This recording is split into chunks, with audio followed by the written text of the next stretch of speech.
Blumenthal is co-sponsoring legislation that would make it harder for the president to tweet. No, I'm kidding. Harder for the president to fire special counsel Robert Mueller. And yesterday, the senator went on TV to talk about the ongoing Russia investigation. The president apparently didn't like that. And so at 7:52 a.m., he tweeted, quote, "Never in U.S. history has anyone lied or defrauded voters like Senator Richard Blumenthal. He told stories about his Vietnam battles and conquests, how brave he was, and it was all a lie. He cried like a baby and begged for forgiveness like a child." Now he judges collusion. 2 hours later, Senator Blumenthal responded, quote, "Mr. President, your bullying hasn't worked before and it won't work now. No one is above the law. This issue isn't about me. It's about the special counsel's independence and integrity."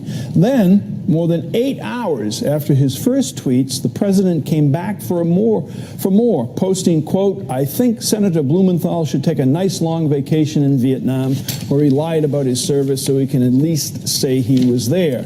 And the aforementioned Senator Blumenthal joins us now. Senator, two questions. One, if you could address what is clearly the president's obsession with you and over what you said yesterday. And two, you're on a couple of committees in the Senate where you are aware of the danger and the threat posed by North Korea. And what are your thoughts about the president's obsession and tweeting rather than sort of focusing on North Korea? Well, as to the first question, there is an ongoing special counsel investigation. It is real. It is based on facts. That's where the issue is. That's where the focus ought to be. Our national security and the rule of law are at serious risk. So it is not about me.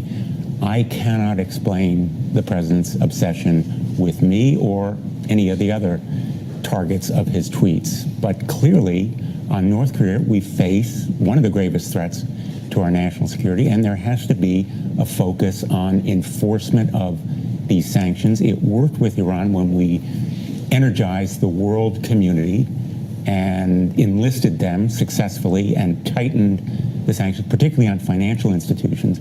And that's the kind of energy and focus that has to be brought to bear, as well as on the other challenges that have been mentioned very powerfully this morning: infrastructure, rebuilding our roads and bridges, our ports and airports, healthcare, where there still has to be improvement.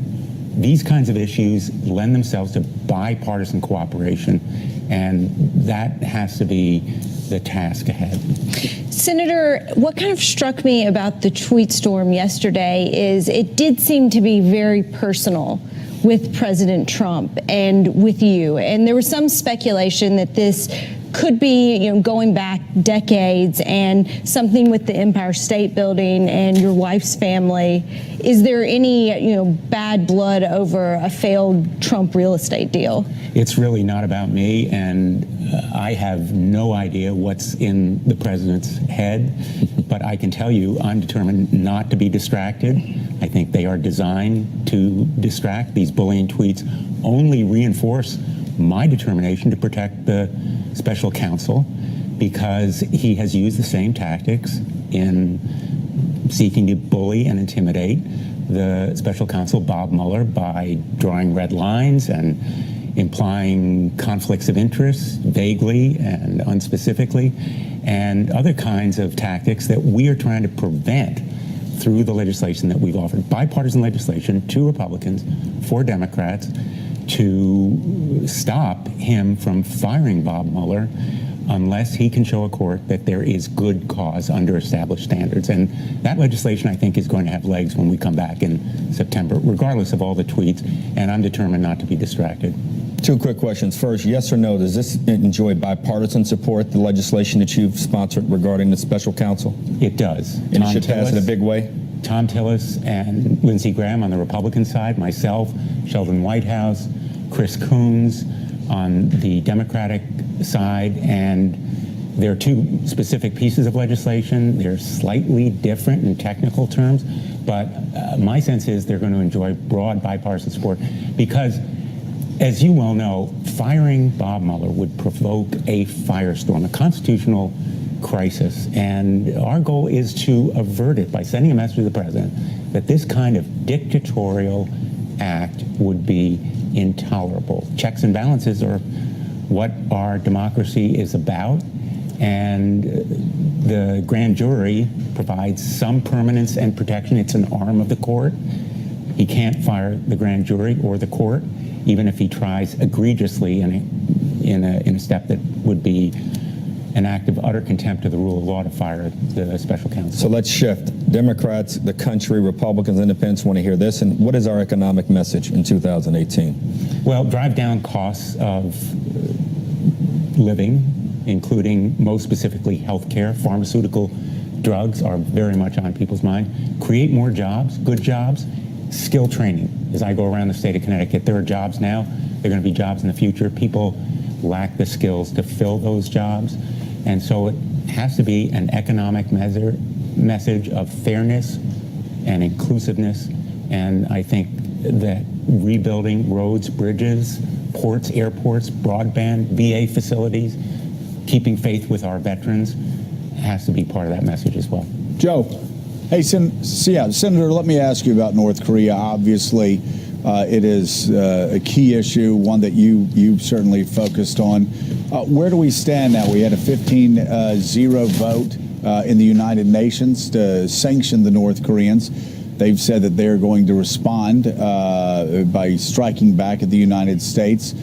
What do the next 6 months look like on the Korean Peninsula? And can the United States do anything without being in partnership with China to change the realities on the ground there? There has to be a partnership with China, or at least a cooperative relationship and a common determination that stopping North Korea's ballistic missile program has to be a priority for both nations. And that involves enforcement of these sanctions, tightening the financial institution restrictions. Obviously, coal, lead, iron ore, certain materials are covered by the sanctions, but much more vigorous enforcement against the banks that need to be told, you deal with North Korea, you can't deal with us, and you can't deal with China. And so I think there has to be a common cause there. The military options are very, very unpalatable, but what's lacking is a strategy from the administration. So, Senator, you're going to New London later today, and all those other towns, London's on the coast, but if you go up the Connecticut River Valley, I don't know whether anyone's going to ask you about Russia or North Korea today or tomorrow or whatever, but someone might get up and ask you, look, Senator, I've been working in a factory here for the last 14 years. It's a pretty good job, not a great job, but I'm really worried about automation taking this factory job from me at the age of 43 and me never being able to get another job again. What are you going to do about retraining me?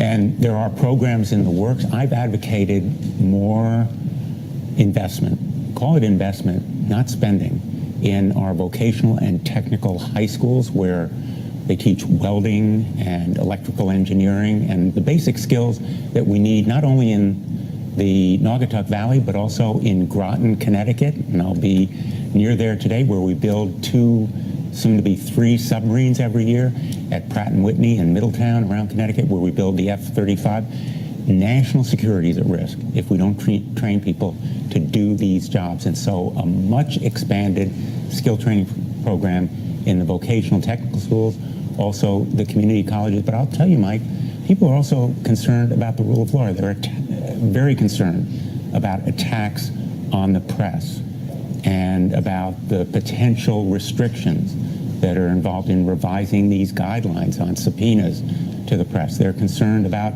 knowing what the truth is and trust in government. So the economic measure is very important, but so is the rule of law. All right, Senator Richard Blumenthal, thank you so much for being with us. We greatly appreciate it as always.